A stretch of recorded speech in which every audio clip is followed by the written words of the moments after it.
Saludos a todos. Muchas gracias por estar compartiendo en este día durante esta actividad. Quiero agradecer a la Fundación Puertorriqueña de Parkinson por la invitación. Para mí es un honor y un placer estar con todos ustedes en el día de hoy. Voy a estar hablando un poco sobre los síntomas neuropsiquiátricos en Parkinson. Mi nombre es la doctora Carmen Serrano. Trabajo en la Escuela de Medicina, en el recinto de Ciencias Médicas de la Universidad de Puerto Rico, en el departamento de neurología y soy neuróloga especialista en trastornos de movimiento. Vamos a pasar entonces a presentar la charla de hoy. Hoy vamos a estar hablando sobre los cambios en la conducta en el paciente con Parkinson. Como todos sabemos, el Parkinson es la segunda enfermedad degenerativa más común luego de la enfermedad de Alzheimer. La edad de comienzo promedio es alrededor de la sexta década.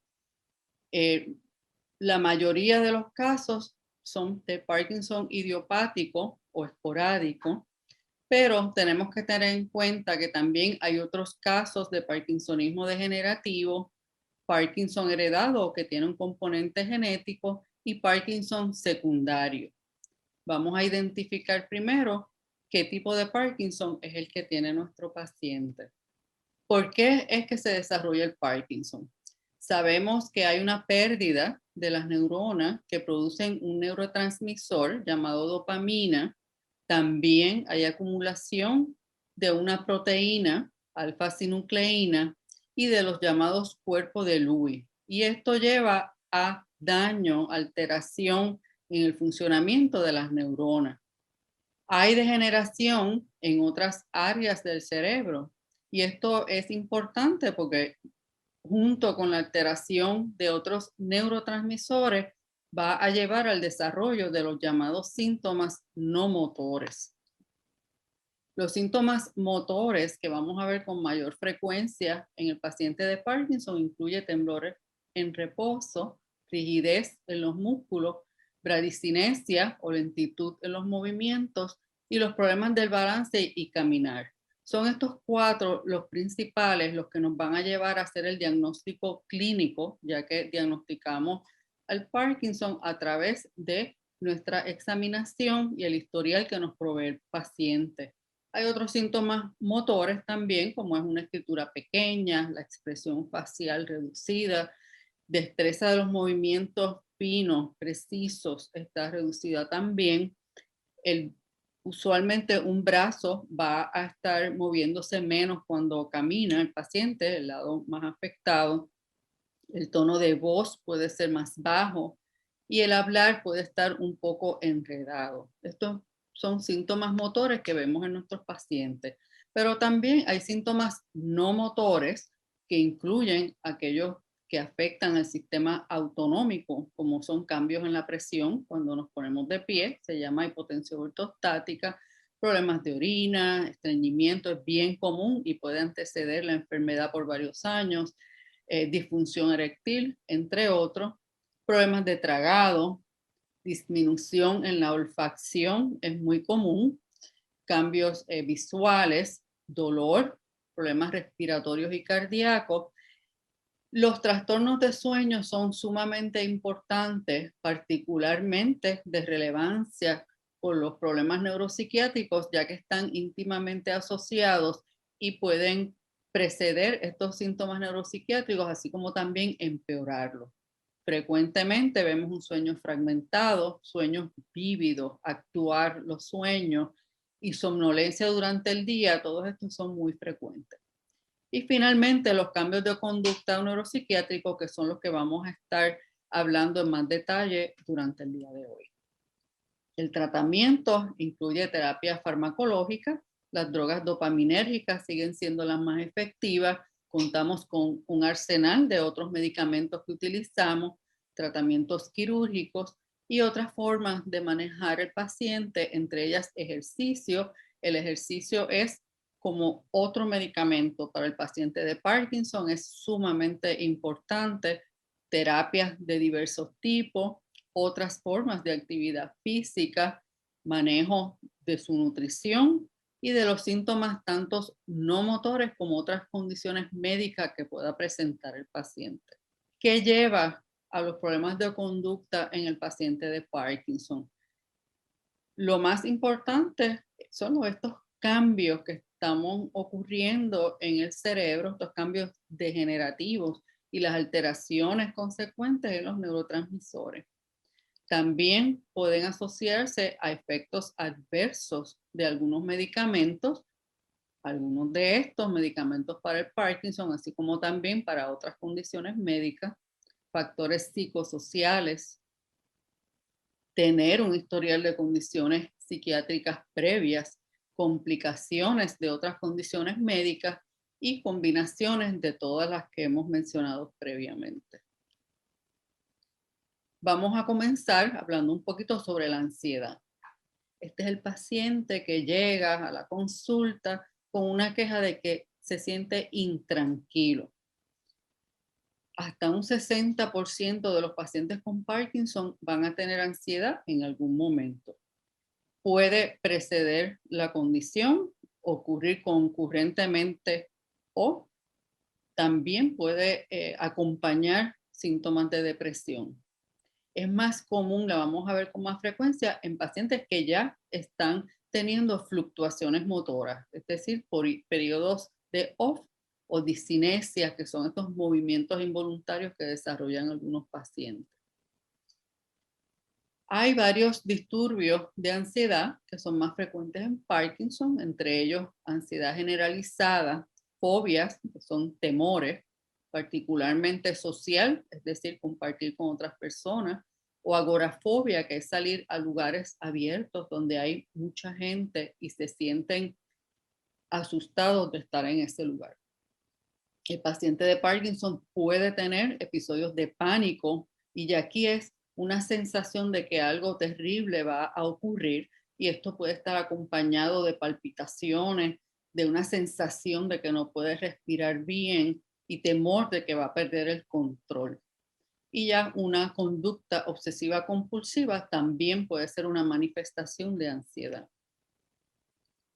Sobre esta está el trastorno de control de impulso, que también se conoce como el Dopamine Dysregulation Syndrome, y esto puede tener distintas manifestaciones: apostar de una manera excesiva, sin control, hipersexualidad, comer o comprar de una manera compulsiva, ponding, que eso quiere decir que hay un comportamiento que es repetido sin un propósito. Por ejemplo, armar y desarmar una máquina, un objeto, una y otra vez sin un propósito.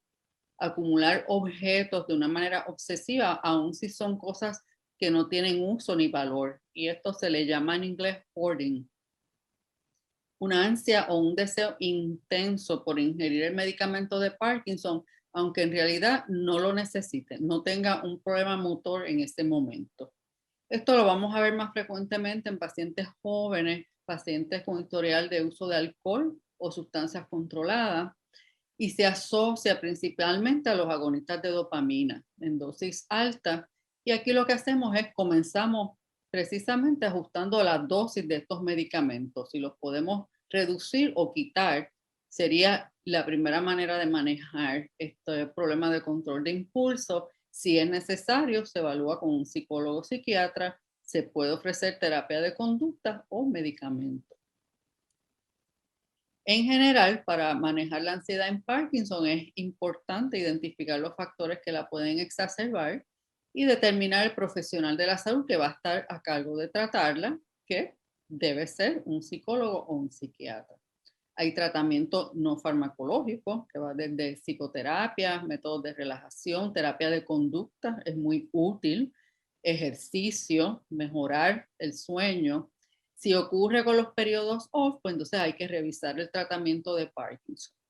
Y ya si es necesario tratamiento farmacológico, vamos a tratar de evitar la benzodiazepina si es posible por la sedación y riesgo de caídas asociadas. Pasamos ahora a hablar sobre la depresión.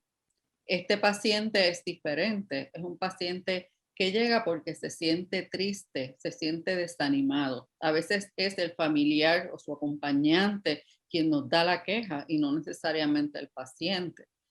Tanto como un 80% de los pacientes de Parkinson van a presentar depresión en algún momento. Y es el trastorno psicológico más común que vamos a ver en Parkinson.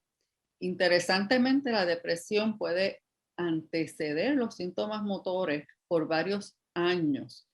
Y esto es algo muy importante y siempre debemos preguntarle al paciente de Parkinson si ha tenido estos síntomas.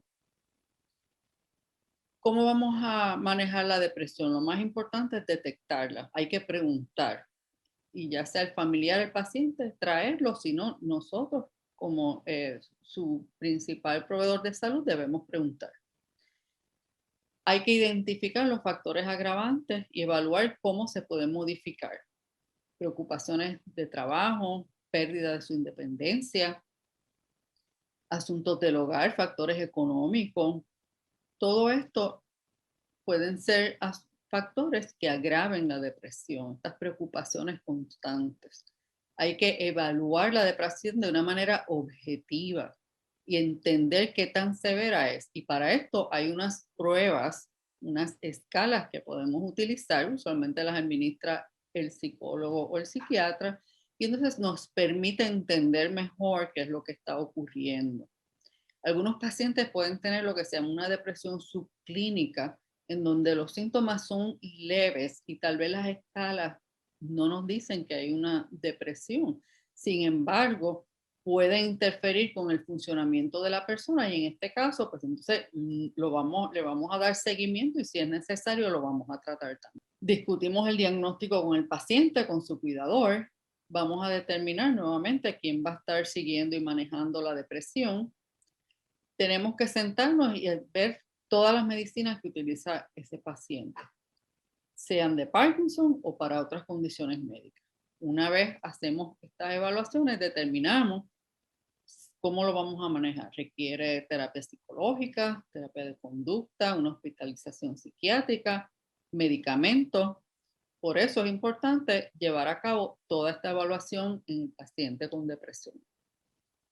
Reducimos estos factores que identificamos que agravan la depresión nuevamente, y esto va a ser repetitivo, ejercicio y socialización. Es sumamente importante como parte del tratamiento intrínseco de Parkinson. Sumamente importante también mejorar el patrón de sueño. Hasta un 90% de los pacientes de Parkinson van a presentar problemas de sueño y puede incidir sobre estos síntomas neuropsiquiátricos. Así que esto también hay que atenderlo. Y por supuesto, apoyo de su entorno familiar. Tenemos otro paciente que llega con una queja distinta. Y este dice, siempre me siento cansado. Es diferente a me siento triste. Este es cansancio. El paciente se siente exhausto, falto de energía. Y esto es lo que conocemos, fatiga. Y fíjense que tanto como la mitad de los pacientes con Parkinson van a sentir esta fatiga. ¿Por qué esto es problemático? Porque puede resultar, entre otras cosas, en menor actividad física y mental que tanto estamos buscando en ese paciente. La fatiga no necesariamente está asociada a depresión y es importante notar que es distinto de lo que es somnolencia o exceso de sueño durante el día. ¿Qué vamos a hacer con este paciente? No hay un tratamiento específico para la fatiga, pero sí puede ayudar otra vez el ejercicio, mantenerse activo, socializar. De ser necesario, se puede ofrecer terapia de conducta, medicamentos antidepresivos, nuevamente mejorar ese patrón de sueño y optimizar los medicamentos de Parkinson. Por otro lado, está el paciente que viene no quejándose de que se siente triste o cansado, sino que nada le interesa. Usualmente es su cuidador quien nos trae esta queja. ¿Por qué? Porque trata de llevarlo fuera de la casa, de que haga actividad física y nota que nada le interesa a su familiar y es muy frustrante, ¿verdad? Para ese cuidador. Y esto es lo que se conoce como apatía. Es un embotamiento emocional donde hay una falta de motivación, de iniciativa, poco interés en esas actividades que antes le gustaba hacer. Y fíjense que también se ve mucho en el paciente de Parkinson, hasta un 40% de los pacientes. La apatía sí frecuentemente se asocia a depresión y aquí el problema es que puede llevar a un aislamiento social, a que sea menos activo y mucha frustración para el cuidador.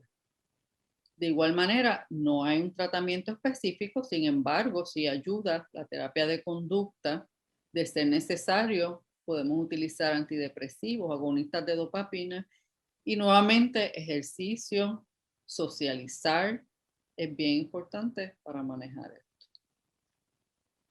Y aquí podemos ver cómo estos diferentes manifestaciones de problemas neuropsiquiátricos pueden ya sea coincidir en un mismo paciente, tener uno o más de ellos, o se pueden solapar entre sí y a veces es difícil diferenciar uno de otro. Entonces tenemos que buscar un poquito, preguntar al paciente, al familiar, para tratar de establecer cuál o cuáles son los que están presentes, identificarlos y manejarlos adecuadamente. Interesantemente, sabemos que hay una relación entre estos síntomas neuropsiquiátricos y los estadios o algunos pacientes que tienen fluctuaciones motoras, es decir, ya el medicamento como que no le funciona igual, al final de la dosis se sienten ya más lentos, pueden tener una exacerbación de algunos de estos síntomas cuando están off o apagados, particularmente ansiedad, hasta episodios de pánico, lentitud del pensamiento, irritabilidad e intranquilidad. Y esto es importante que el paciente esté pendiente y trate de identificar si le pasa. De ser así, comunicárselo a su médico y el manejo es tratar de reducir estos periodos de off. Vamos a pasar a hablar un poquito sobre los problemas de memoria y demencia. Y este paciente llega, algo le pasa a mi memoria. 80% de los pacientes con Parkinson van a tener alguna queja cognitiva. Esto es diferente a demencia, una queja cognitiva. ¿Y qué quiere decir esto? Las funciones cognitivas son aquellas que nos permiten aprender, recordar información, procesar la información, organizar, planificar, resolver problemas, mantener la atención, utilizar el lenguaje, calcular, comprender, iniciar tareas y mantenerlas, poder hacer actividades en una secuencia y manejar nuestras emociones. Estas son las funciones cognitivas. La memoria es parte de estas funciones cognitivas. Y entonces, gran parte de los pacientes de Parkinson van a tener algún tipo de queja de alguna de estas funciones. Algunos pacientes, ¿verdad?, pueden tener problemas de memoria leve y esto tampoco es demencia. No necesariamente va a progresar una demencia. Ahora sí, hay algunos pacientes que van a tener demencia. Y esta se asocia a estadios más avanzados de la enfermedad de Parkinson y edad más avanzada. Estos problemas cognitivos y la demencia pueden coexistir con depresión, disturbios de sueño y psicosis. Cuando tenemos un paciente en que sospechamos demencia o paciente de Parkinson, hay que diferenciarla de otros tipos de demencia, como lo es la demencia de Alzheimer. Eh, Otras formas de Parkinsonismo, en donde la demencia aparece bien temprano, como es la demencia de los cuerpos de Lewy, demencia vascular por infartos repetidos o depresión bien severa. Así que primero diferenciamos si estamos con una demencia de Parkinson o por otra causa. Y esto lo hacemos utilizando pruebas psicológicas, laboratorios y exámenes de neuroimagen. La demencia en Parkinson tiene unas particularidades.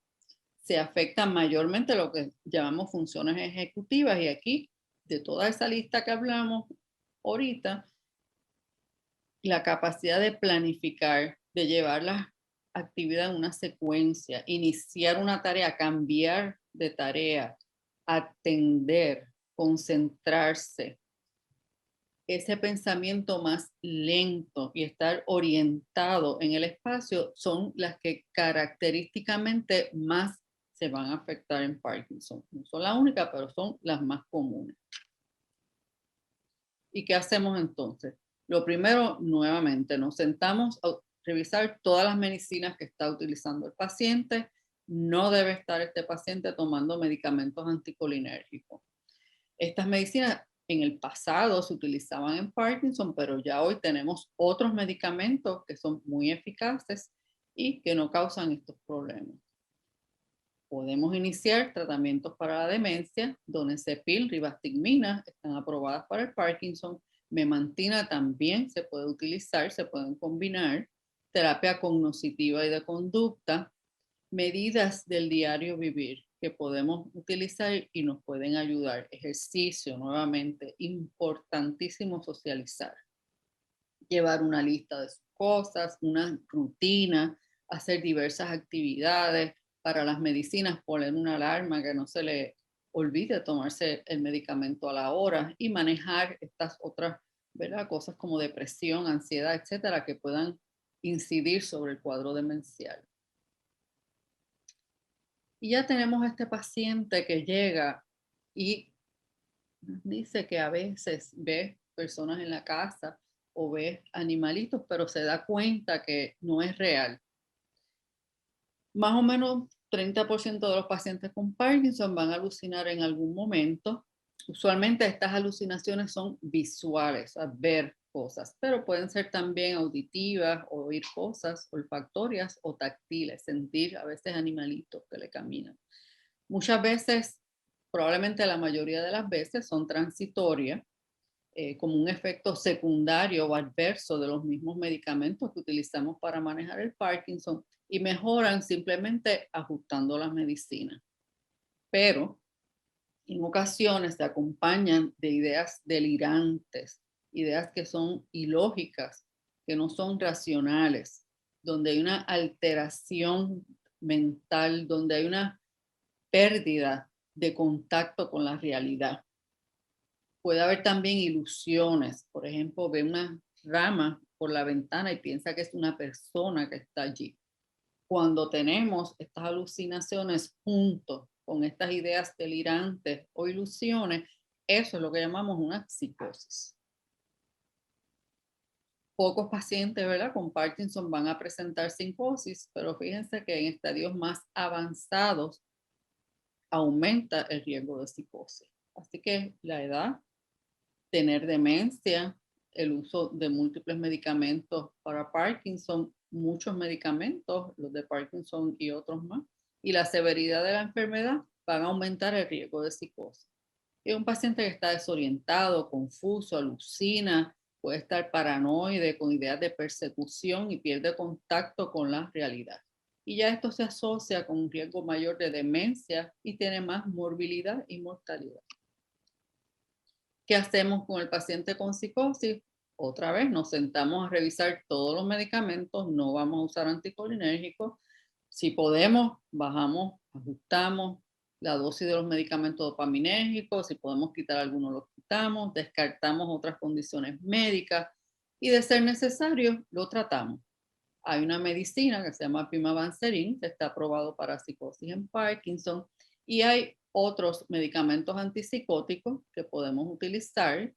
Eh, Tenemos que utilizarlo con un poquito de precaución, ya que pueden interferir con el Parkinson, empeorar los síntomas y pueden también en pacientes con algunas condiciones cardíacas hay que tener precaución.